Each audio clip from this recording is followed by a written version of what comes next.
ఒకసారి వి ప్రకాష్ గారు జాయిన్ అయ్యారు మనతో పాటు. వి ప్రకాష్ గారు, సో ఒకటి రెండు ఆర్గ్యుమెంట్స్. ఒకటి ఏంటంటే జగన్మోహన్ రెడ్డి ఆయనలో 80% పనులు అయిపోయినాయని చెప్తున్నారు. మరి కాటసాని గారు చాలా వరకు చేశారు. సో మరి అప్పుడు మరి బీఆర్ఎస్ ప్రభుత్వం మరి ఎందుకు ఊరుకుంది? మీరు ఇప్పుడు కాంగ్రెస్ ప్రభుత్వాన్ని క్రిటిసైజ్ చేస్తున్నారు కదా. ఇప్పుడు ఆ ప్రాంతంలో స్టే ఉన్నా కూడా చేశారు కాబట్టి పెనాల్టీ వేసింది ఎన్జిటి. ఎంత 2 కోట్ల పెనాల్టీ వేసింది. ఏముంది 2 కోట్ల పెనాల్టీ వేస్తే 2,000 కోట్ల వర్క్స్ అయ్యి 2 కోట్ల పెనాల్టీ వేస్తే అది చిన్న విషయం అంటే. ఇప్పుడు ఆ మాత్రం కోర్టు పోయి స్టే తీసుకొచ్చి పదే పదే దాని మీద ఎంక్వైరీ కమిషన్ వేయించి అంత చేసింది అప్పుడు బీఆర్ఎస్ ప్రభుత్వమే. అది వరకు వాళ్ళు ఎవరు. రేవంత్ రెడ్డి మొన్న అసెంబ్లీలో నేను వచ్చిన తర్వాత ఆపేసామని చెప్తున్నారు కదా. చంద్రబాబు నాయుడు ఏం చెప్తున్నాడు? లేదంటున్నారు. కానీ మీరే అన్నారు కదా ఇప్పుడు 80% పనులు అయిపోయినాయని. మీరే నేను అనేది ఏంటంటే పనులు 80% అయినాయా లేకపోతే ఎంత పర్సెంట్ అయినాయో నాకు తెలియదు. బట్ స్టే ఉన్నా కూడా పనులు కొనసాగించారు. మీరే అన్నారు ఇంతకుముందు 80% వర్క్స్ అయినాయని చెప్పి. లేలే, ఆయన చెప్తున్నాడు కాబట్టి వాళ్ళు చెప్తున్నారు. ఆయన ప్రభుత్వంలో ఇదివరకు వైసీపీ ఉండే కాబట్టి. రాంభూపాల్ రెడ్డి గారా ఇప్పుడు మాట్లాడేది? అవును, రాంభూపాల్ రెడ్డి గారు. కదా కాటసాని గారు. కాటసాని గారు ఒక్కసారి లైన్ లో ఉండండి. వి ప్రకాష్ గారు మాట్లాడుతున్నారు. అంటే వారు చెప్తున్నారు కాబట్టి నేను ఇప్పుడు మాకు ఇక్కడ ఏం తెలియదండి. ఎందుకంటే అక్కడ ఏం జరుగుతున్నది అనేది అక్కడ పోయి ఎంక్వైరీ చేస్తే తెలుస్తుంది. అంటే అప్పుడు తెలిసింది ఏంటంటే ఫ్లడ్ లైట్స్ పెట్టుకొని అర్ధరాత్రి కూడా పనులు చేస్తున్నారు. ఏ శాతం అయింది, ఎంత చేశారు, వాళ్ళు ఎక్కడ లెక్కలు చెప్తే మనకు తెలుస్తుంది. వారు అంటున్నారు కాబట్టి వారు చెప్తున్నప్పుడు నమ్మాలి కదా మనము.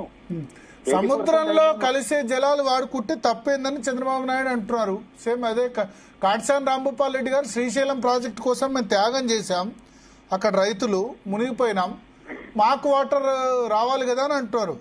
అంటే సముద్రంలో కలిసే జలాలు ఎక్కడి నుంచి స్టార్ట్ అయినాయి? ఇప్పుడు వార్దా ఎక్కడ ఉందండి? తుమ్మిడిహట్టికి పైన ఉంటది. వార్దా ఉన్ను వేన్గంగా కలిస్తేనే ప్రణాయిక స్టార్ట్ అవుతుంది. వార్దా మీద ప్రాజెక్ట్ ఎందుకు చంద్రబాబు అడ్డుదలగాలి? ఎందుకు జగన్మోహన్ రెడ్డి గారు పిటిషన్ వేయాలి అడ్డుదలుగుతూ? చంద్రబాబు అంటారు కాళేశ్వరం కడితే నేను ఆబ్జెక్షన్ చేశానా. అది ఇప్పుడు మాటలు సిగ్గుండాలండి. ఎందుకంటే చేయలే కదా కాళేశ్వరం. ఒక్క నిమిషం ఆయన మీరు ఇందాక విన్నారు చంద్రబాబు నాయుడు ప్రెస్ మీట్ లో ఏం చెప్పాడు? రాయలసీమలో కోస్తాలో అన్ని ప్రాజెక్టులు నేనే కట్టానన్నాడు. దమ్ముంటే చెప్పానండి తెలంగాణలో ఏ ప్రాజెక్టు కట్టాడో ఒక్కటన్నా? దేవాదులే మీకు తెలియదు ఏమన్నా? దేవాదులు ఏం చేసిండు ఆయన? అయ్యగారును హెలికాప్టర్ లో తీసుకుపోయి ఆడ పూజ చేయించి ఆయన దిగిపోయే లోపల ఒక పంపు పెడితే వరద వచ్చి కొట్టుకపోయింది. అది ఆయన తట్టడి మను తీసింది లేదు, రూపాయి పెట్టింది లేదు. దానికి పెద్ద పొంకనాలు 18 నెలల దేవాదుల కంప్లీట్ చేస్తానని చెప్పాడు. 18 నెలల 18 గోతులు కూడా తవ్వలేదు కదా ఆడ.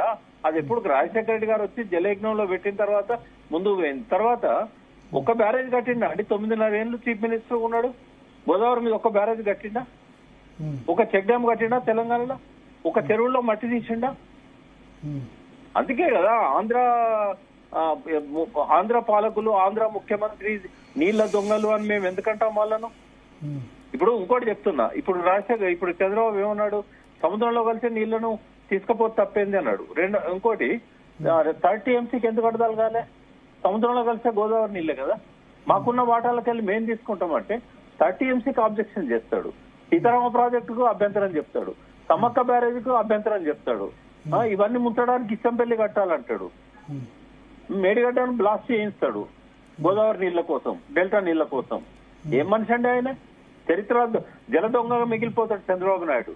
ఆంధ్ర వాళ్ళు ఆధార్ కాటన్ కు ప్రతిరూపం అని చెప్పుకోవచ్చు, కానీ తెలంగాణలో మాత్రం ఆయన చరిత్రహీనుడు. ఇవాళ తెలంగాణ వచ్చినాక కూడా రేవంత్ రెడ్డిని పెట్టి డమ్మీని పెట్టి నడిపిస్తున్నాడు. ఇక్కడ ఆదిత్యనాథ్ దాస్ని పెట్టిండు, అక్కడ రేవంత్ రెడ్డిని పెట్టిండు. ఇప్పటికి కూడా ఆ కృష్ణా గోదావరి జిల్లాలో బిరబిర కృష్ణమ్మ పరుగులిడుతున్నది, గలగల గోదావరి తరలిపోతున్నది.